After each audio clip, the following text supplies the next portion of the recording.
Oh, hello, great readers. I'm Belchan. I'm Nimikung. I'm Banchan.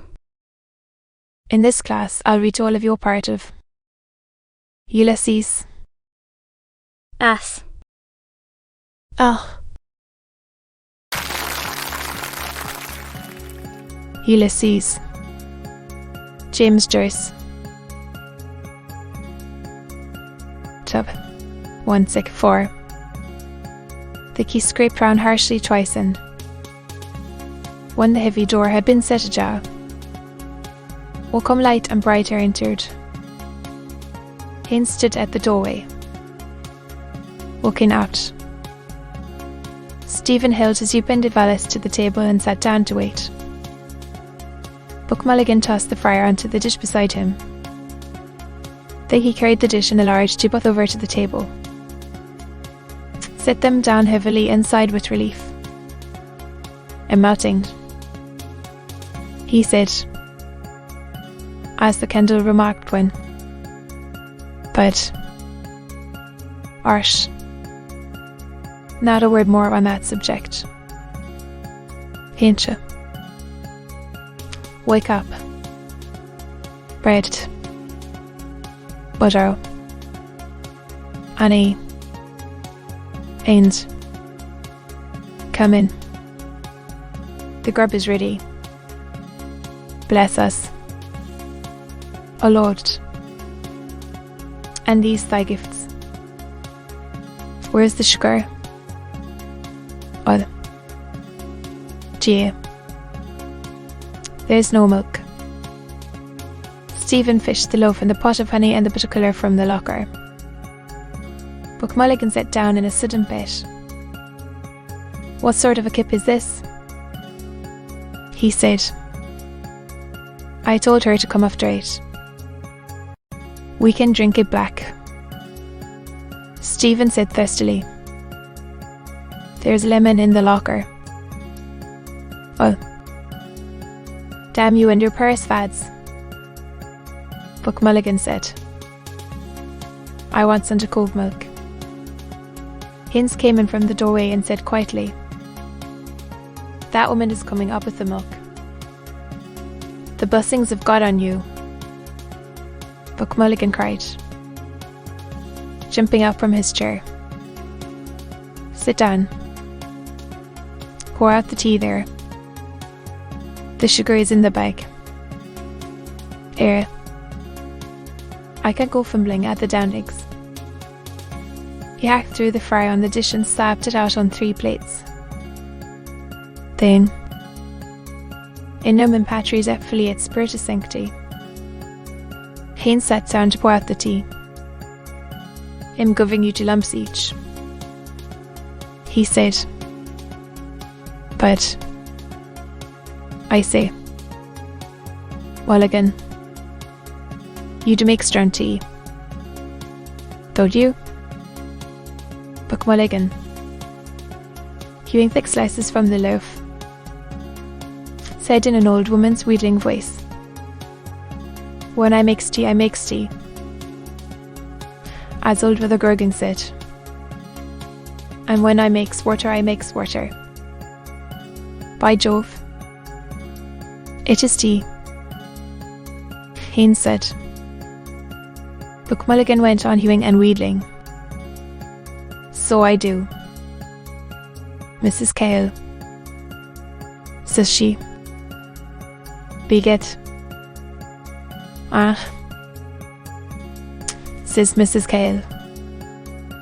"God send you don't make them in the one pot." He lunged towards his messmates and turned a thick slice of bread, impaled on his knife. "That's folk," he said very earnestly. "For your book. Ains of Dundrum.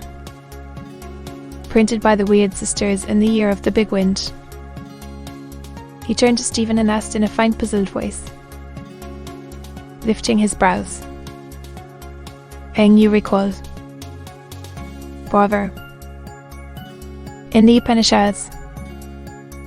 "I doubt it," said Stephen gravely. Do you now? Buck Mulligan said in the same tone. Your reasons. Why? I fancy. Stephen said as he ate. It did not exist in or out of the Mabinogion. Mother Grogan was. One imagines. A kinswoman of Marianne. Buck Mulligan's face smiled with delight. Charming, he said in a finical sweet voice, showing his white teeth and blinking his eyes pleasantly. Do you think she was? Quite charming. And suddenly overclouding all his features, he growled in a hoarse and rasping voice as he hewed again vigorously at the loaf. She doesn't care a damn. But Heising up her petticoats. He crammed his mouth with fry and munched and droned. The doorway was darkened by an entering form. The milk. Floor. Came in. Ah. Mulligan said. Hincha. Get the jug. An old woman came forward and stood by Stephen's elbow. That's a lovely morning. So, she said, Glory be to God. To Mulligan said, glancing at her. To be sure. Stephen reached back and took the milk jug from the locker. The islanders. Mulligan said to Haynes casually, speak frequently of the collector of purpose. How much? Sir? Asked the old woman. A quart. Stephen said. He watched her pour into the measure and thence into the jug-rich white milk. Mottos. Old shrunken paps. She poured again a measure full in Italy. Old and secret she had entered from a morning world. Maybe a messenger. She praised the goodness of the milk. Pouring it out. Crouching by a patient cart daybreak in the lush field. A witch on her toadstool. Her wrinkled fingers quick at the squirting ducks. They lowed about her whom they knew. Jizuki Kettle. Silk of the kind and poor old woman. Names given her in old times. A wandering crone. Lowly form of an immortal serving her conqueror and her gay betrayer. Their common Kakun. A messenger from the secret morning. To serve out outrage. Whether he could not tell. But scorned to beg her favour. It is indeed. Ah. Buck Mulligan said, pouring milk into their cups. Taste it. So, she said. He drank at her bidding. If we could live on good food like that, he said to her somewhat loudly, we wouldn't have the country full of rotten teeth and rotten guts. Living in a bog swamped. Eating cheap food in the streets paved with dust. Horsting and consumptive spits. Are you a medical student? Sir? The old woman asked. Ion. Ah. Buck Mulligan answered. Look at that now. She said. Stephen listened in scornful silence. She bows her old head to a voice that speaks to her loudly. Her bone setter. Her medicine man. Me she slights.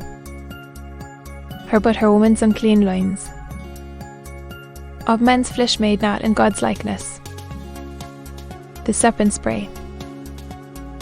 and to the loud voice that now bids her be silent with wondering and steady eyes. To be continued.